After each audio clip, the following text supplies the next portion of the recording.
Well, interesting game. You know, I thought with about 12 minutes gone in the game, and I don't know what the score was, in the 20s. And Turge looked down at me and he said, "Can you believe this? Because last year, neither one of us scored 28 points, it seemed like, for the first 3 quarters of the game. You know, we couldn't make a shot, and both teams were making a lot of shots. It wasn't to my pleasing that we were giving up shots, but it was impressive. I thought they played awfully well early. And then we started clamping down a little better defensively, and I thought when we clamped down better defensively, we got a running game going. And you know, we got some wide open threes, and so our barrage kept going. But that's a good team. I mean, that ending, you know, we went on a hell of a run the second half. But I tell you, that point guard is the real deal, Collins, and Herter is really good, and that Fernando kid's going to be really, really good. So this team will win a lot of games. I really believe that. I thought the most impressive 2 stats for us was to have 7 turnovers. Our guys are more fired up about that than almost the win. And the other one that is kind of perfect for this team to start the Big Ten season off, and that's 30 assists out of 32 baskets. That kind of tells what kind of team I have. Most unselfish team around. So I was pleased with 90% of the game. I thought getting Josh Jackson off to a good start was big. Kenny Goins came in and played pretty good. You know, then Nick Ward did some great things, and Cassius, I thought, ran our team. But I thought, you know, a couple of things that don't show up in a box score. Miles had one of his more solid games. You know, he has 7 assists and 6 rebounds and just made plays, something that I haven't seen him do myself. His defense was a lot better, so I give him a lot of credit. Nick, we went to him at certain times, and I thought he really he did a pretty good job. We got a little lazy, all of our bigs, on these step-ups, and that's why Collins kind of hurt us. It wasn't all Cassius's fault. And then the unsung hero might have been McQuaid the second half. He guarded Herter a lot, and you know, the kid only had 2 points, but he's a hell of a player, and I like that team a lot, but I like mine a lot too. So, questions? Tom, Turgeon just said that the thing that stands out with this team is just the defense, the way they clamp down. For you, I don't think there's any more important badge of honor than that, is there? Well, there really isn't. You know, it's kind of funny because some guy stopped by practice. Mateen was by there, and that's one thing he said to me when he left. You know, is remember to bring your defense. And I kind of told my guys that in the pregame. You know, that defense travels, defense is consistent, defense is something you can rely on. I was worried. I mean, my schedule got a little bit backwards from what it normally is, meaning, you know, we played all those big games in that 13-game-day stretch. And then, you know, the break, and then Oakland was a very good team. And then we played some teams not as good because we had to move some games because of that Big Ten stuff.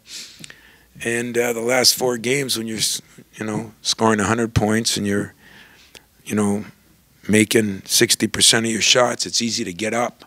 It's easy to feel good about yourself. And I said we're going to find out if this team can do that when we aren't feeling as good about ourselves. And I thought for the most part, other than that early stretch, we really did a good job with our defense, and it really got our running game going. And we rebounded okay. I wouldn't say great, but that's a good rebounding team too. They were plus 10 coming in, and I think we're plus 12 or something. So that was a war. It was a physical game. That was a Big Ten game that Judd would have been proud of. Coach, it seemed like a pivot point after you guys are kind of exchanging baskets early was when Xavier Tillman came into the game, and you had a moment where you basically tackled him and patted him on the head. His contribution at that point in the game, how important was that? Well, I've been looking for a guy that likes to dive on the floor and get his elbows bloodied and his knees, and, you know, I mean, that's, you know, Antonio was here this week too, so maybe those guys are rubbing off on this team. But, you know, he plays with some passion. He's, you know, we're trying to get him more minutes. He's been one of the bright spots. I thought that was a big key. And you know, there was a stretch, believe it or not, when kind of a big shot that the players all said after was Tom's three, you know, kind of got us rolling a little bit more. And so that's why I said, you know, I don't know what we ended up with, but our bench only had 2 turnovers. Our bench had, God, a bunch of assists, a bunch of points. Our bench did a hell of a job. When you look at the game that Jaron had, you said you wanted to get him more involved. I mean, was that pick and pop specifically what you were looking at? And I guess with Kenny as well, that seemed like that was there today for them. Well, we told Jaron if he would run, he gets that trailer threes. And I brought him in today and I showed him some things from the Duke game, and I showed him some things that Miles has done last year where he got some of those. But I need to post him some too, you know. The problem is he got in foul trouble and he only played 16 or 17 minutes. But, you know, a couple of crazy fouls, but I'm starting to see him coming, you know. And I thought he did a great job. You know, we've been relying on him to play defense, and I think I've done a poor job of maybe spending the time with him to talk to him about what I think he can do offensively. So he's such a nice kid. He doesn't say nothing, doesn't complain. I told him today I need guys that complain a little bit. Not like Draymond used to, but just a little bit. You briefly mentioned Kenny, a guy who last year, in a difficult role for him, when he talked earlier this year about being able to hit threes and step out, and we hadn't seen that yet from him. How important, for whatever his role is, being able to expand that and stretch defenses, how important that is? Well, it is important. And, you know, tonight we played him at the 3-some. We played him at the 4-some when we got in foul trouble with Jaron. So we can move him around. We played Miles at the 4-some. We played him at the 3-some. We can move him around. We got a lot of interchangeable parts, which I think is going to be good for this team when we face different teams that we're going to have to play. But, you know, Kenny was really shooting well this summer. And then when he got hurt there with the ankle, then he came back, wasn't shooting as well. And I said, you spend more time in here, you can shoot threes, because I chewed him out for shooting a three a week ago. And so I think he just stuck it in my face, to be honest with you, and I enjoyed that. Tom, I was wondering if you could talk about Xavier Tillman, just the effort that you've gotten out of him the last couple of games, and just how much has he developed, you know, since the start of the season? Well, you know, I'm proud of a lot of these guys because I think they've improved from last year, which is very good, and they haven't. There's no egos involved, you know. I think Tillman's a perfect case, you know. I mean, he could be upset. He's not playing a ton of minutes, and we put him on a scout team, and he's just gotten better and better. The weight loss, gotten better because of that. He is a couple things that I didn't know. Number one, when he lost that weight, he changed how he runs, how he moves. He's got mitts for hands, you know, and that ball doesn't, once it touches those things, it's hard to get it away from him. He's done very well in school. I didn't think he was as good a student. But the one thing he has that I told Antonio Smith this week when he was here, you know, I said, Antonio, he's like you and El Anaganya, you know. He just soon hit you and look at you. And we need one of those guys, you know. He sets screens, he rolls, he does the dirty work, and he enjoys it. And before he's done, I've been really impressed with the intelligent part of his game. Like today, him and Jaron both, they got 2 freshmen that really understand the game. And so hopefully we can keep building on that. Tom, have you had a game where you saw your depth as much as you did and your kind of outside-inside combo game? Well, that is, too, what I liked. I mean, I haven't seen our depth. Our depth hasn't scored a lot of points in a lot of these games early. And, you know, we need McQuaid a lot. But, you know, when Nick got a little tired and Jaron got in foul trouble, getting Kenny in there, getting X in there, Gavin had a basket and did some good things defensively. As you say, we can rotate some guys. We got Ben in there a little bit at the end just because he hasn't played much, and we wanted to make sure that we start to bring him back slowly but surely. And so I think that depth, you know, it plays to our part because of this. I don't have selfish guys. You know, it's one day it might be him, one day it might be Gavin because he might have to guard a 4. One day it might have to be Ben because he can do some things as far as pass the ball and that. Got a lot of different options. And if you watch our bench, I mean, you know, some of those guys been around and are still pulling for the guys that are out there. I can't tell you what that means to me, and I hope it's something that the fans and people appreciate, because in this world of Twitter, my commercial in this Twitter world where it's all about me, they just don't play that way. And it's time after time. And I mean, that was the first semester. It seemed all cool. Now we're into the Big Ten season, and you saw the same thing. And I guess I'm blessed for that. Tom, you've had several good teams during the past 22, 23 years. What about this team? I mean, when you look at the three-point shooting tonight, was too shy of a single-game record for you guys. Matt McQuaid, I think he's like 12 of 20 during the past 4 games. How different is this offense than maybe the offenses that you had in the past? How lethal can this offense be? Well, I think you can score more points, but, you know, I wouldn't want to be relying on the three. I mean, if you ask me, 28 is probably too many for us. Nick's got to have more touches, but one thing Nick is doing, he's starting to pass the ball out. X is passing the ball out. We can get it in and get it out. Those are better threes.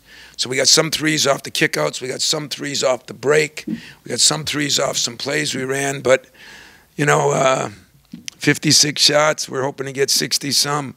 28 threes, that's quite a few, you know. I'd like to see that down around 24 maybe, but I didn't think there were many bad ones.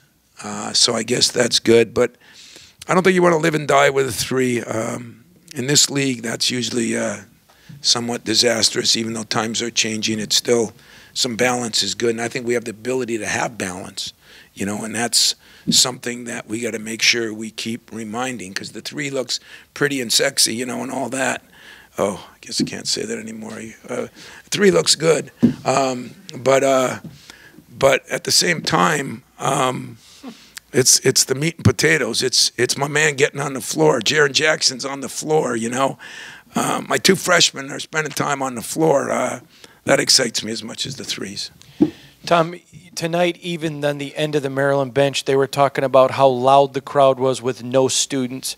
I know you've mentioned it a couple of times, but tonight it was maybe the best of the year. Would you talk about the Well, fans? those old Izzo people, you know, they're away now, and they got to be home and going to work, and, you know, and they don't get to get away. Most of them are probably married, and they got that ball and chain around their ankle, and now they get some freedom. They get to be out there. They get to act like idiots again. The guys with the grass skirts, they were great. You know, the problem is with the Big Ten Network and Twitter and all the things, you know, some of these guys are going to have to explain to their kids how at 35, 40, 45, they look like such knuckleheads, you know what I mean? Doing things that you wouldn't really think that those kind of guys, but you got to love them for that. I mean, the shirts were great.